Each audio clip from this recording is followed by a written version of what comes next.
Alors, rebonjour pour tout le monde.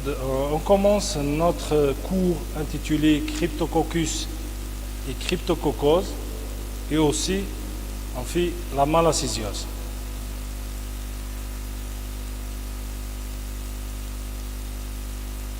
Donc on commence par le Cryptococcus et la Cryptococcose.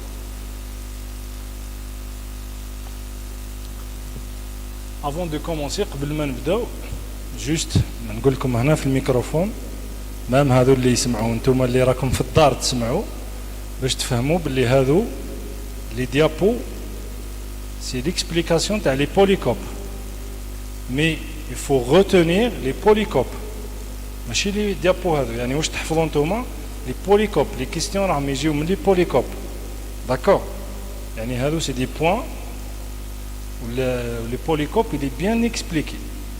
D'accord. Alors, on fait une petite définition concernant les mycoses, les cryptococcoses. Donc, la cryptococcose, il s'agit d'une mycose cosmopolite. Donc, elle est fréquente dans le monde entier. Elle est due à une levure encapsulée appelée cryptococcus. Donc, généralement, cette levure, elle survient chez les sujets à risque, surtout les sidiens.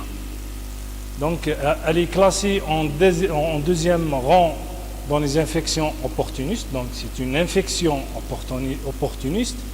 Généralement, si on ne traite pas, elle est fatale. La localisation clinique la plus fréquente, c'est la localisation méningo-encéphalique, qui est grave aussi. L'agent pathogène, donc c'est quoi Cryptococcus neoformans? Donc Cryptococcus neoformans, c'est l'espèce la plus incriminée en pathologie humaine. Donc c'est une levure saprophyte de milieu extérieur, retrouvée surtout, généralement retrouvée au niveau des fientes du pigeon ou bien au niveau des localisations des chauves-souris. Donc c'est ça la localisation la plus fréquente. Et généralement, elle a un comportement opportuniste. La levure, c'est une petite levure, comme vous voyez là, c'est une petite levure de 3 à 8 micromètres de diamètre, entourée d'une capsule mycopolysaccharidique. Donc cette capsule, elle est très caractéristique. Donc la levure, la levure هذه مانيش نشوف من لو كوان هذا دونك هذه هي لا لevure elle est entourée d'une capsule polysaccharidique donc la capsule تاعها باينه. Pour la classification, il y a 3 sous-variétés. Il y a la sous-variété donc Cryptococcus neoformans variété neoformans qui englobe le sérotype D. Généralement, c'est une infection cosmopolite qui infecte les sujets immunodéprimés. Il y a Cryptococcus neoformans variété Gatti qui englobe le sérotype B et C, qui est fréquente au niveau des régions subtropicales, surtout au niveau de l'Afrique. Et généralement, le milieu naturel de cette variété, c'est l'eucalyptus. Il y a aussi le Cryptococcus neoformans variété Grubi, donc elle englobe le sérotype A qui infecte surtout les sujets atteints par le VIH. Les autres sous-variétés, il y a les autres Cryptococcus, il y a Cryptococcus laurentii, Cryptococcus albidus, Cryptococcus unigutalutus, donc qui sont saprophytes, dont on ne connaît pas vraiment l'habitat de façon précise et généralement elles peuvent être à l'origine de l'onychomycose. Le mode de contamination, généralement la contamination se fait par inhalation de spores, donc c'est la primo-infection pulmonaire latente, donc l'atteinte pulmonaire c'est une primo-infection. Rarement la contamination se fait par voie cutanée lors généralement des traumatismes. La répartition géographique. Donc, généralement, c'est une infection cosmopolite, mais ils ont fait une répartition selon le sérotype et les sous-variétés. Généralement, pour le sérotype A, généralement la sous-variété Gruby, elle est cosmopolite, mais elle est très fréquente en Europe. La sous-variété Gatti, qui englobe le sérotype B et C, elle est fréquente au niveau de l'Asie, des États-Unis, l'Amérique latine et les régions tropicales. Le sérotype D, la sous-variété Neoformans, qui englobe le sérotype D, donc elle est cosmopolite, mais elle est très fréquente en Europe. Les facteurs favorisants de cette infection. Généralement, c'est une infection opportuniste, plus ou moins fréquente chez les immunodéprimés, donc surtout chez les immunodéprimés. Les facteurs favorisants de cette infection, il y a les facteurs intrinsèques qui sont liés au sujet atteint. Il y a les facteurs extrinsèques, bien les facteurs iatrogènes, et il y a les facteurs spécifiques qui sont liés aux champignons, ou bien à la levure elle-même. Donc, on commence par les facteurs intrinsèques, donc, qui sont liés au sujet, à savoir surtout les sujets atteints par le VIH qui ont surtout des CD4 inférieurs à 100, les sujets atteints par des hémopathies malignes ou bien les sujets atteints par sarcoïdose, donc généralement lors des atteintes de l'immunité. Deuxième facteur, c'est les facteurs iatrogènes, donc c'est surtout les thérapies lourdes, donc à savoir la radiothérapie ou bien l'utilisation des antimitotiques. Les facteurs spécifiques ou bien les facteurs liés aux champignons ou bien les facteurs de virulence de Cryptococcus, c'est surtout la thermotolérance, donc ce champignon se développe à des températures assez importante, donc 37 degrés, donc c'est la température corporelle, le corps ternaire, la température ternaire, elle est de 37 degrés. C'est pourquoi elle favorise, donc le champignon là, il se développe même chez l'homme. Le deuxième facteur de virulence, c'est la taille de la levure. Donc la taille de la levure, elle est inférieure à 5 micromètres. Donc ce qui favorise la pénétration de cette levure à l'intérieur des alvéoles humains. Donc c'est assez petit, 5 microgrammes, c'est une petite levure. Cliniquement, qu'est-ce qu'il y a cliniquement? Donc généralement, cliniquement, on retrouve une atteinte pulmonaire. Donc là, il y a des lésions pulmonaires. Donc parfois, elle est asymptomatique, surtout chez les immunocompétents, il n'y a pas de problème, il n'y a pas de signe clinique. On peut rattraper la cryptococose sans signe clinique. Mais parfois, les signes cliniques sont brillants, à savoir un syndrome grippal qui guérit spontanément, généralement chez les immunocompétents. Il peut guérir spontanément ou rarement, il peut se présenter comme une pneumopathie interstitielle. Donc, c'est une atteinte pulmonaire qui se traduit par une pneumopathie interstitielle. La deuxième forme clinique, c'est l'atteinte neuroméningique. Donc, c'est une atteinte neurologique. Donc, généralement, le début il est progressif. Il peut aller jusqu'à plusieurs mois.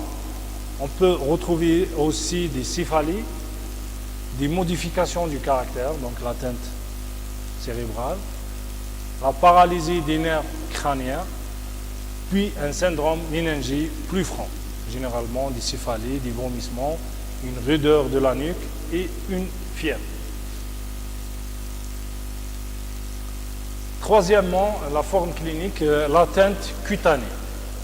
Généralement, la lésion se traduit par des lésions acnéiformes, on dirait des acnés, ulcéro-nécrotiques au niveau des différentes régions du corps humain, comme vous voyez dans les images, en donnant l'aspect de molluscum contagiosum, donc c'est assez caractéristique. Parfois, il y a une dissémination hématogène, des métastases, mais peut-être primaire par inoculation directe. Elle touche surtout le visage et les membres. Généralement, il n'y a pas d'adénopathie associée. Et on retrouve les lésions qui prennent la forme des ulcérations des muqueuses, parfois. Quatrièmement, on peut retrouver l'atteinte osseuse. Généralement, l'atteinte osseuse, elle se traduit par des abscesses froids, pseudo-tuberculeux, donc des os. Généralement, les os les plus touchés, ce sont les os plats et les os des vertèbres. Cinquièmement, il y a les formes disséminées. Donc, les formes disséminées, elles sont fréquentes surtout chez les sujets VIH positifs. Cryptococcus neoformans, généralement, c'est l'espèce la plus isolée. Généralement, elle est isolée à partir du sang, ou bien les urines, le LBA, le liquide de lavage broncho-alvéolaire, le LCR, et dans les différents tissus, à savoir la peau, les ganglions. On a retrouvé Cryptococcus au niveau des ganglions, au niveau de la rate, au niveau du foie, de la moelle osseuse et de la prostate. Donc, différentes localisations peuvent exister. Le diagnostic. Comment on fait le diagnostic? Pardon.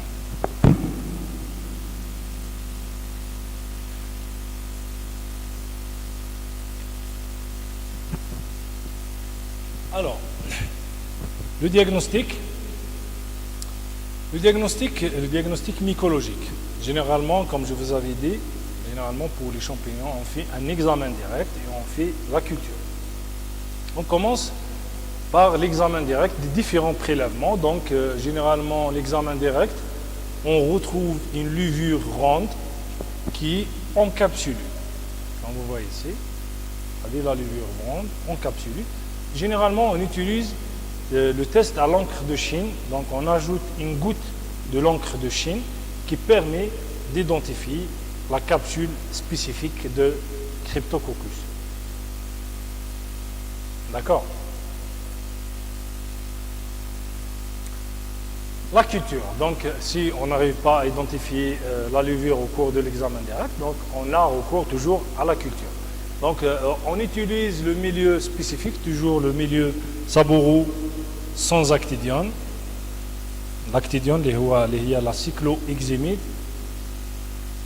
Généralement, l'actidione, le Cryptococcus est sensible à l'actidione, c'est pourquoi on n'utilise pas l'actidione. Généralement, la levure, elle pousse au bout de 3 à 5 jours, donnant des colonies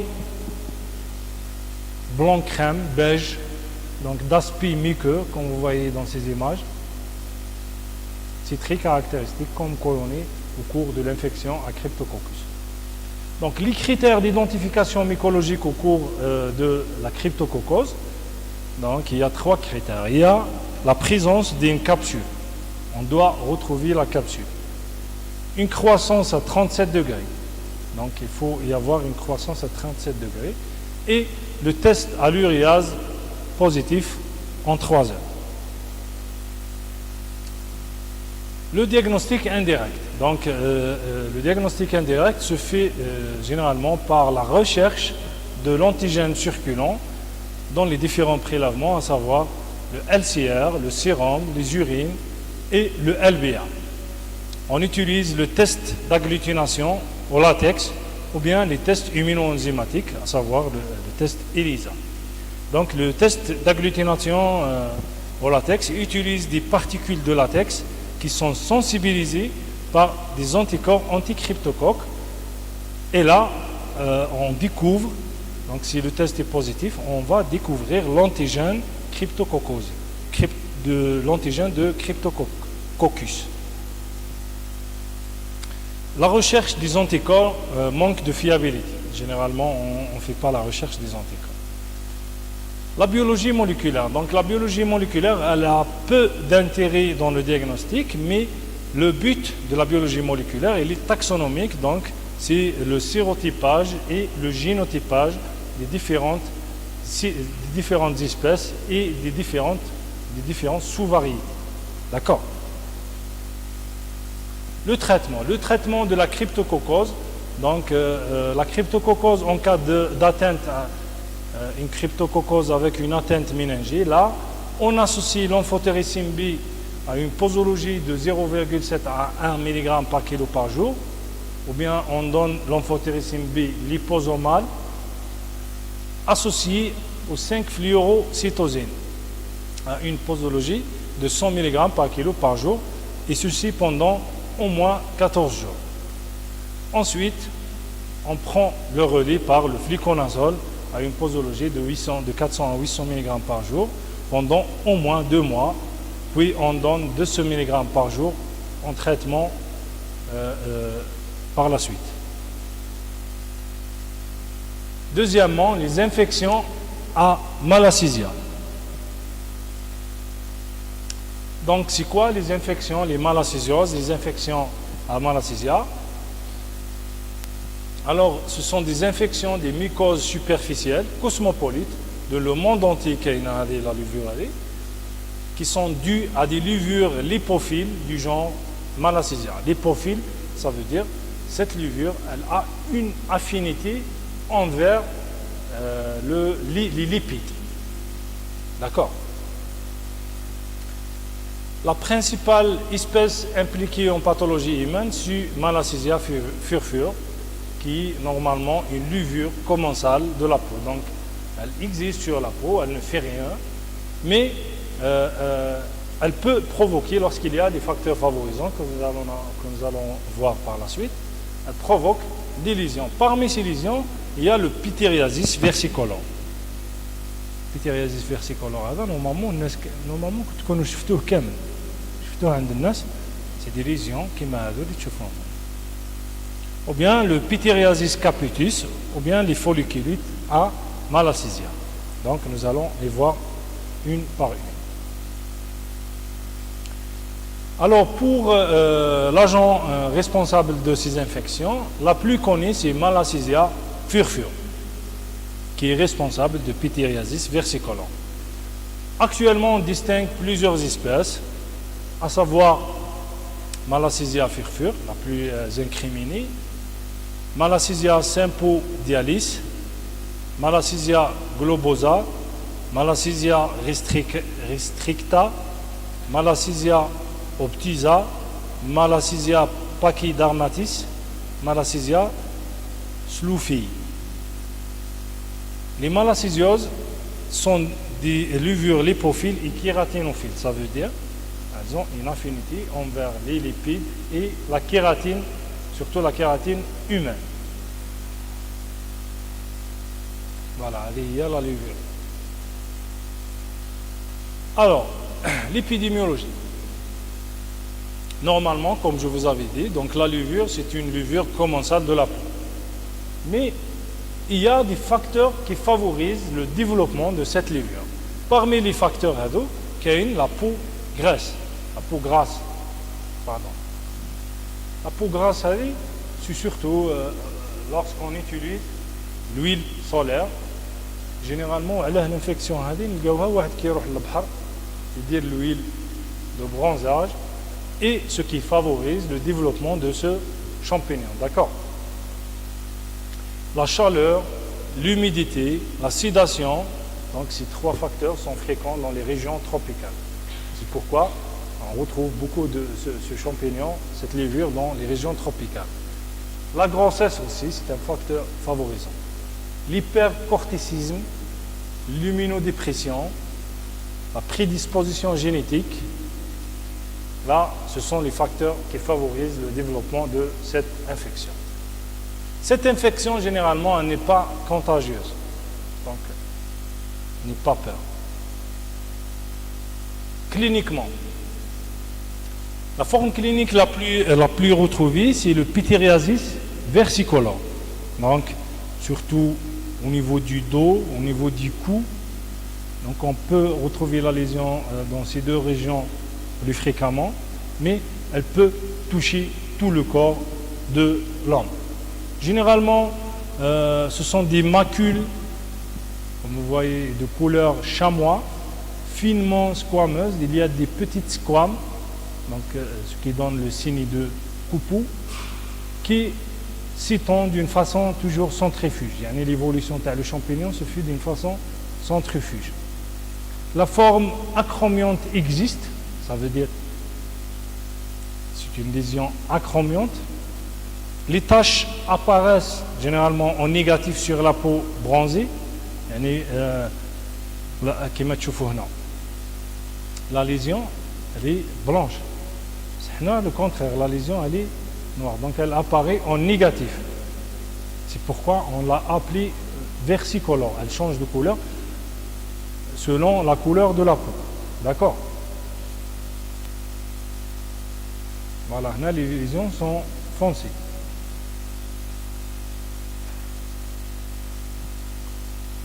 Deuxième forme clinique, c'est les dermites séboriques.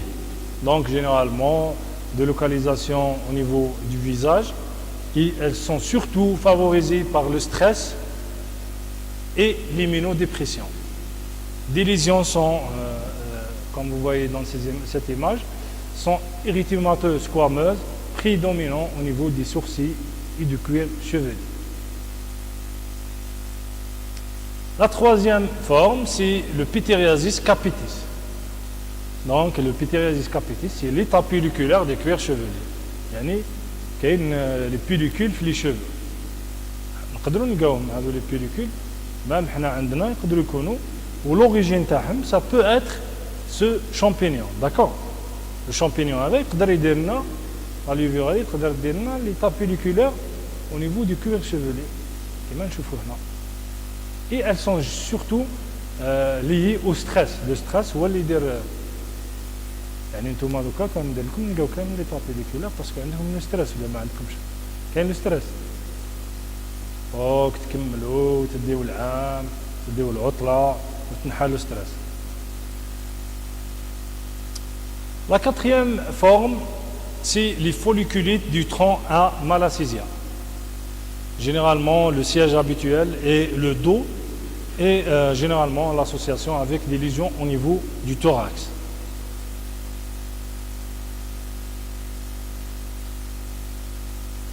Les infections systémiques dues à Malassezia. Donc, on retrouve Malassezia furfure et Malassezia pachydermatis qui sont les plus incriminés. Donc, généralement, retrouvés lors des infections vasculaires, lorsqu'on pose un cathéter vasculaire, surtout chez les immunodéprimés ou bien les prématurés, les petits enfants. Généralement, la levure elle est isolée à partir de divers prélèvements, à savoir les crachats, le LBA, les liquides péritonéal, les urines, les hémocultures aussi. Donc, et généralement, la localisation, on peut retrouver les localisations pulmonaires, l'atteinte profonde pulmonaire, l'atteinte nasopharyngie et les méningites à Malassezia.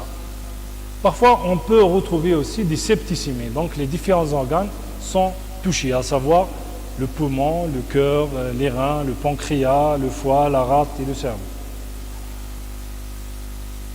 Le diagnostic. Généralement, le diagnostic, en premier élément qui nous oriente, c'est la lumière de Wood. On utilise la lumière de Wood, donc qui donne une fluorescence jaunâtre pour guider le prélèvement. Donc généralement, on fait le prélèvement par un grattage des lésions. Donc on fait un grattage des lésions par un vaccinostyle ou bien à la curette qui ramène les squames qui sont ensuite examinés entre lame et lamelle. Mais l'examen le plus utilisé, c'est le scotch test. C'est le scotch test cutané. Un ruban adhésif, un ruban de cellophane adhésif transparent. On le colle sur la lésion, ensuite on le colle sur la lame et on observe au microscope, on chauffe le microscope. L'examen direct, généralement, l'examen des squames au microscope se fait après l'ajout d'un éclaircissant. Généralement, on peut ajouter une goutte d'un éclaircissant qui est fait de la potasse à 30 degrés ou bien le noir chlorazole. Qu'est-ce qu'on va observer? On va observer des grappes de levure qui sont rondes et à parois épaisses, qui mettent maintenant, de 2 à 6 micromètres de diamètre. généralement elle est associée à des filaments qui sont courts et épais. Au cours de l'infection de dermatite séborrhéique, généralement, les levures ont une forme ovale. Au cours de l'infection de pityriasis capitis, généralement, on retrouve des cellules bourgeonnantes sans pseudomycélium. Dans les localisations profondes, donc dans les septicémies, le diagnostic repose sur la culture. Donc la culture, rarement réalisée en pratique courante, généralement on peut le diagnostic, l'examen direct. Mais parfois on peut utiliser la culture. Donc la culture, on dirait le milieu saboureux, qui est le champignon, la levure, l'hypophile, on ajoute des gouttes d'huile d'olive. On ajoute des gouttes d'huile d'olive sur le milieu. Ou bien on utilise le milieu de Dixon, qui est spécifique de Malassezia. Le milieu de Dixon, c'est spécifique de Malassezia. Qu'est-ce qu'on observe? Généralement, macroscopiquement, la morphologie microscopique et l'étude à la pousse à 40 degrés et l'assimilation de chromophores et de twins permettent de différencier les différentes espèces. Yani les étapes la différenciation des différentes espèces. On a des espèces bzaf. D'accord. Le traitement, généralement, c'est l'application de ketoconazole en topique, de l'homme kétoderme, gel mousson à 2%, 2 applications par semaine. D'accord. Il y a un shampoing, shampoing à base de ketoconazole. Il y a un pharmacien, il y a un shampoing, il douche bien 2 fois par semaine. D'accord. Mais généralement, il y a un risque de récidive. La maladie, pour éviter les récidives, il convient de maîtriser les facteurs favorisants. Le malade, voilà la maladie.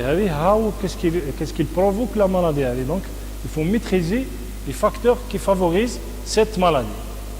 Il faut aussi un traitement préventif avant chaque été avec le ketoconazole en topique peut-être proposé.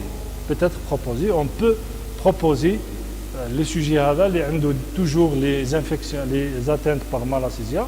On peut proposer le ketoconazole.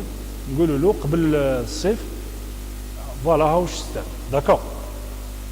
Pour les lésions extensives, donc il faut un traitement par voie orale de 10 jours par le fluconazole. On donne le fluconazole pendant 10 jours. La conclusion, les malassésioses, ce sont des infections très fréquentes, récidivantes, bénignes, graves, inesthétiques, mais qui ne sont pas contagieuses. D'accord. Voilà, je vous remercie pour votre attention. Si vous avez des questions, n'hésitez pas. هذا هو le dernier cours تاعي معكم. إذا كان ما عندكم des questions سقسيوني. Voilà, normalement le contrôle le 7 هكذا le 7 إن شاء الله. Voilà, je vous remercie. Si vous avez des questions, n'hésitez pas.